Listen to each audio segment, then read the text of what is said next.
Para tentar manter as contas equilibradas, o governo do estado planeja uma série de ações durante esse ano.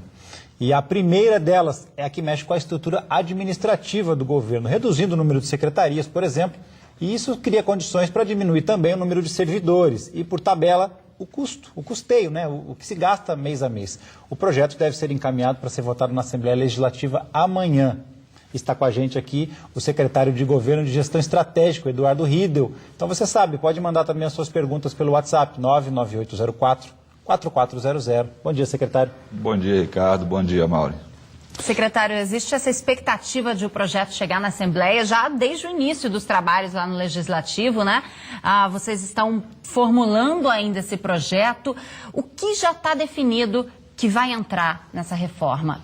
Eu acho importante a gente pontuar os 3 grandes eixos que vão ser trabalhados agora no início dos trabalhos.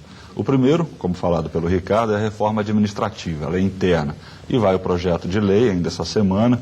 Daqui a pouco o governador Reinaldo Azambuja faz uma coletiva detalhando esses pontos para discutir essa reforma administrativa. O segundo ponto é a reforma que envolve o teto de gasto nos próximos anos. Isso envolve o governo como um todo, poderes, executivo, e está sendo discutido também para ser enviado essa semana ainda. E o terceiro e último ponto, que é muito importante para o Estado, estava sendo discutido aqui pelo deputado Marum, a Previdência, é a discussão previdenciária em âmbito regional. Existe uma discussão no Congresso Nacional e aqui no Estado existem algumas ações que o Estado pode trabalhar, está desenvolvendo em conversa com servidores essas ações previdenciárias. E o que segue agora é apenas a parte da reforma administrativa, certo? O que segue agora é tão somente a reforma administrativa, deve ser entregue ainda hoje aos deputados estaduais na Assembleia para tramitar a partir de amanhã e também a lei do teto dos gastos. Vai junto. Essas 2 leis estão sendo enviadas à Assembleia essa semana. Sobre a lei do teto dos gastos, dá para adiantar alguma coisa do que vai ser? Na verdade, vamos lembrar que ano passado, no ápice da crise, inclusive do governo federal, houve uma discussão com os governos dos estados e alguns compromissos foram firmados, dentre os quais essa lei do teto do gasto em âmbito estadual. Nós estamos enviando uma legislação onde a gente limita o gasto do poder público como um todo no estado ao crescimento da receita ou ao IPCA. Existe uma equação em que o gasto não pode superar a inflação e o crescimento da receita do Estado. E basicamente é isso dentro de uma equação específica que foram discutidos com os poderes. Em relação à reforma do Estado, falando das secretarias, por exemplo, onde que deve ter corte, qual secretaria deve ser incorporada a outra? Mauri, nós trabalhamos aí desde o final do ano passado numa análise muito cuidadosa para que a gente houvesse uma otimização, uma maior eficiência do governo como um todo e esses cortes não prejudicassem nenhuma ação de governo.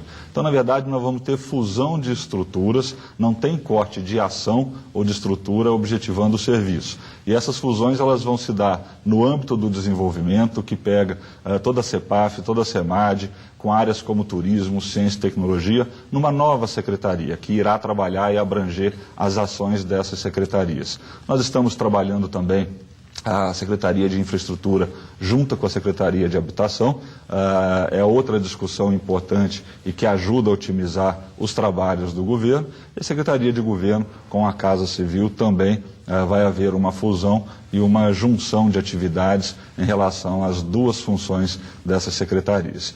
E outras ações importantes, como a extinção de algumas superintendências, fusão de estruturas, todas essas ações elas compõem a reforma administrativa.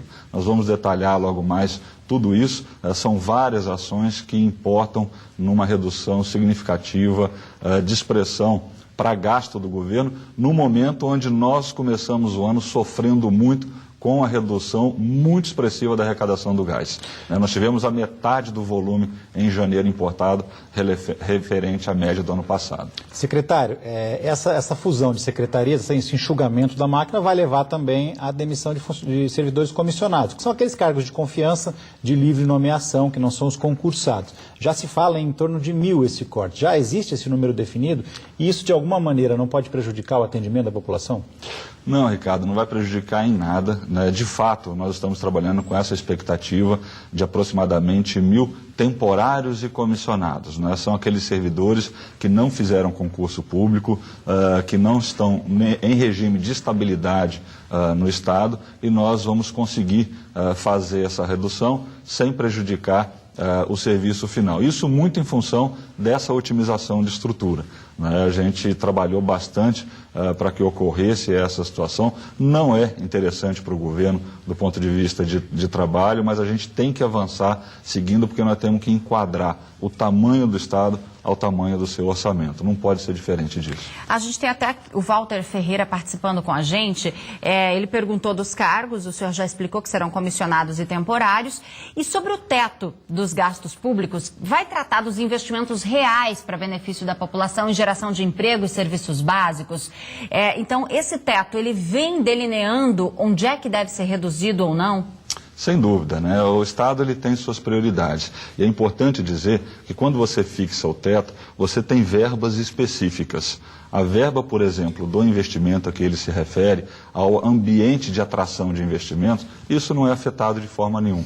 Onde que vai mudar? Por exemplo, o Fundesul é uma verba específica que é aplicada em investimentos rodoviários no Estado. Isso mantém, tanto é que o governo já trabalha com o seu projeto de investimento. Você tem as áreas de saúde, educação, segurança pública, saúde e educação, constitucionalmente com percentuais específicos, limite mínimo de gasto. O que muda é o conjunto do orçamento. Você não pode avançar em despesas acima da sua capacidade de receita. Isso parece meio básico e óbvio. O governo federal, ele teve 170 bilhões de déficit, mas ele emite título, ele roda a maquininha do dinheiro. O Estado não pode fazer isso, ele fica devendo. Agora, secretário, você falou em despesa. Despesa é aquilo que só para o governo existir já é um custeio, é o salário do servidor, enfim. Agora, e o investimento? Isso também vai sofrer corte? A gente tem, por exemplo, manutenção de estrada, construção de escolas aqui no interior. Esses investimentos também vão sofrer cortes? Como eu falei, os investimentos eles têm verbas destinadas específicas. É lógico que, se houvesse recurso sobrando à disposição, nós poderíamos acelerar investimentos. Como não há, nós temos que trabalhar com as fontes específicas. Aí nós temos todo o Fundesul trabalhando em rodovias, manutenção e investimento, e temos também as emendas, né, que são importantes. Nós estamos avançando na construção, na licitação e depois construção dos hospitais, que estavam já programados. Nós temos, sim, manutenção de escolas. Tudo isso é preservado para que a gente possa manter o serviço e avançar na qualidade da infraestrutura do Estado. Ok, secretário, obrigada pelas informações. A gente segue acompanhando agora esses assuntos aqui também. Obrigado, Mauro. Obrigado, Ricardo. Um bom dia a todos.